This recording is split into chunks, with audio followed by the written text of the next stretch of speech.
Today, Tiara and I are going to present our take on Prescribed Title 6, which is the whole point of knowledge is to produce meaning and purpose in our lives.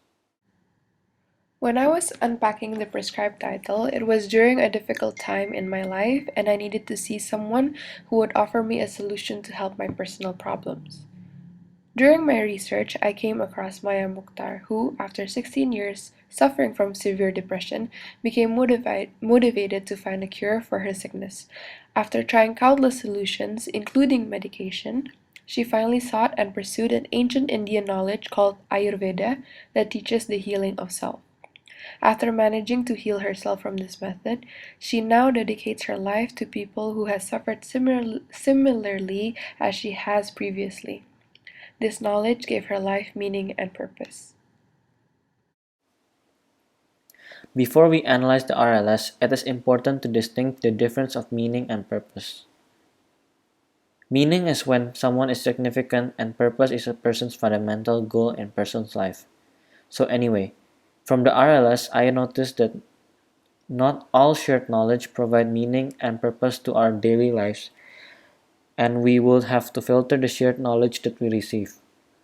This filtering process is unique to each individual's identity since it is independent on a person's identity, and a person's identity is created from external factors and will later be digested internally. External factors could be experience, culture, friends, family, and etc. To decide which would matter significantly to the person would consciously and or unconsciously choose events happening that has strong emotions, since emotion would help further understand the importance of certain knowledge more than others. Therefore, a person would require the use of emotion and reasoning to filter out the shared knowledge that they would pursue later on. Therefore, we will use emotion and reason as our main ways of knowledge and use the human sciences as a way to understand the process of human brain more deeply. According to Maya's situation, she chose knowledge that fulfilled and satisfied her emotion to feel happiness and peace, and that motivated her to find more knowledge linking to that, which means she found meaning in this knowledge. She also found purpose as she now dedicated her life to help share this knowledge with people who is currently going through something similarly as she has previously. To find this knowledge, she used her emotion to navigate and decide whether it was worth pursuing, and this then made me question how deeply emotion plays in decision making. I question it further how whether a person's motivation to seek knowledge is solely strive for emotion satisfaction. And what of those who does not seek emotional satisfaction? Would their quest to seek knowledge be fruitless and ultimately lack to give purpose and meaning? When a person seeks knowledge to gain emotional satisfaction, according to human science learning expert Priscilla Vale describes emotion as an on and off switch to learning. When a person gains knowledge, the limbic system, located in the middle of the brain and is responsible for interpreting and directing emotion and behavior, have the potential to either turn on or off. When the system is off, the system would remain inactive. However, when the system is on, the route to learning is possible, therefore would activate the limbic system to interpret sensory information and would transmit to the cortex for processing. Therefore, before the cortex processes any information, the limbic system would already set a certain tone to the information received, either a positive or negative tone. When the response is positive, the limbic system would connect it with feelings of purpose and excitement and would therefore direct our behavior towards a goal. This would become a person's motivations to act. Therefore, we could argue that if said emotion is strong enough for us to act, it might bring our life purpose, and from purpose creates meaning. Such is the case for Maya.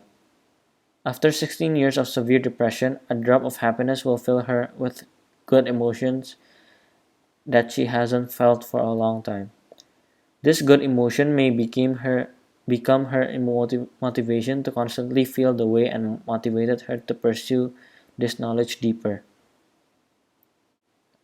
However, there are those who seek knowledge to avoid certain emotions rather than satisfy it, such as a fear of a failure or embarrassment. These emotions can also become a person's motivation to seek knowledge, since it is possibly crucial for them to seek this knowledge to survive and or strive for success.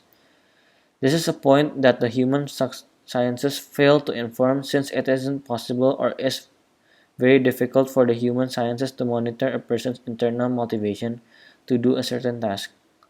It is debatable that this will not give a person's meaning and purpose. Linking back to Maya, she may seek knowledge since she fears that she will be in a zombie-like state for the rest of her life due to relying on medication to dampen the effects of her depression. This fear may motivate her to find knowledge that will give her an alternative solution to cure her depression whilst living normally. This motivation from fear may be the reason why she gained meaning and purpose from this knowledge. However, I believe that human has both emotion and logic. The logic or reasoning part of the brain is also formed from a person's identity. This logic may substitute the use of emotion to filter out a certain knowledge that is stored to create meaning and purpose in our lives, especially for those whose brains are damaged, therefore the use of emotion is very limited, such as an autistic brain that seeks knowledge to gain control over their environment or create a routine that would make sense to them. Reason would therefore replace emotional satisfaction in favor of familiarity. An autistic brain would revert to a primitive way of thinking, fight or flight, which is a survival instinct. The survival instinct develops due to a panic to unfamiliarity, which involves the immune system to take over the emotional system. Thus, for some high-functioning autistics, a strategy is made to avoid unfamiliarity by developing unique skills, intensive reading and or studying, or focus on a particular branch of math, science, and or music.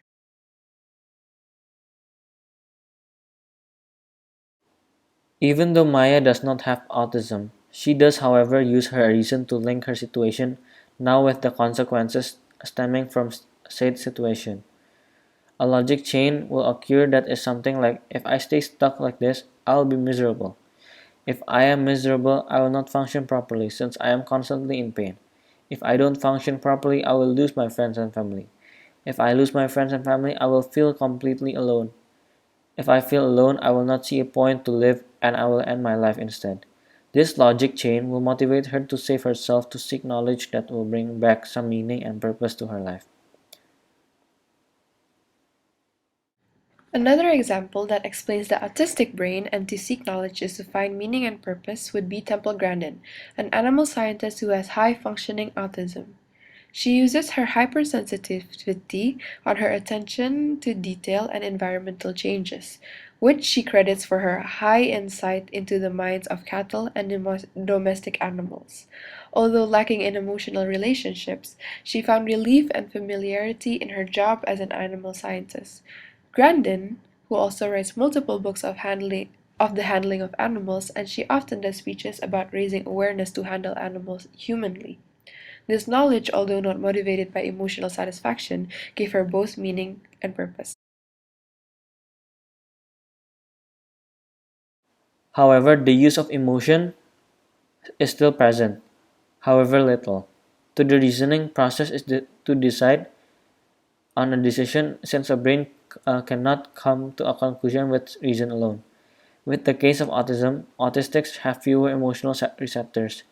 Therefore, they aren't completely without emotion, so it is still entirely possible that currently autistic may feel an emotion, however, they are incapable to identify said emotion. Although due to the inadequacies or incapability in the human sciences, psychologists still have trouble identifying the reason behind the actions of an autistic person. Due to the Due to this shortcoming, it is entirely possible that autistics still use, however little, emotion to do a particular action and come to a decision. According to an article by Sebastian Gray, a senior lecturer of the University of London, a very large number of ASD, autistic spectrum disorder, suffer from high levels of anxiety and or depression. Therefore, it may be possible that a person's having autism is to avoid or reduce the feeling of anxiety and or depression by preferring objects that are familiar to them.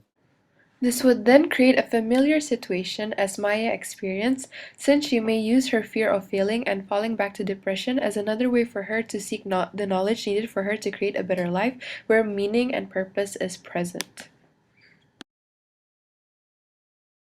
In Grandin's case, she may feel a sense of intense anxiety when she lost control and familiarity of her environment. Therefore, she may seek knowledge to lessen her anxiety. That knowledge will then become her safe zone and will encourage her to pursue more knowledge linking to the topic. This knowledge will then help shape Grandin's meaning and purpose in life. As a conclusion, there are a lot of variables to finding knowledge through a filtering process that requires emotion and reason, which would create meaning and purpose in our lives. Emotion may cause us to seek for knowledge, which can come from either emotional satisfaction of a positive emotion or to avoid a particular emotion. However, reason also plays a part in our decision-making process to decide which shared knowledge will create meaning and purpose as a substitute for emotion whenever we lack an emotional receptor such as autism, or simply sometimes when using our logic will benefit us more. Thank you for listening to our presentation.